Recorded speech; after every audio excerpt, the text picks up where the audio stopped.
What's up guys? Ang Carpe Diem natin ngayon ay papuntang Amerika, the land of opportunities. At ready na ako sa mahabang biyahe. Sa eroplano hindi ka magugutom kasi maraming beses kayo kakain at libre lahat ng meal.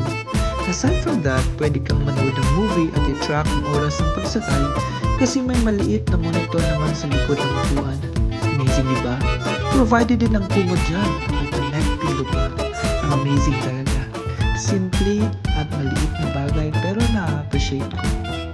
By the way, I have 4 layovers, meaning 4 na stopover o 4 na sakay ng aeroplano.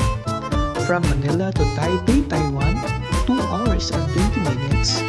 Taipei to San Francisco, California, 12 hours. San Francisco to Denver, Colorado, 2 hours and 43 minutes. At Denver to Minot, North Dakota, which is my last destination, 1 hour and 58 minutes. Amazing diba? Mahaba at nakakapagod ang biyahe sa totoo lang, pero ini-enjoy ko siya.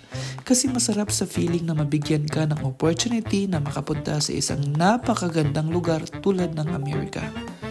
Oh, until here muna, baka lumagpas ako. Bye guys!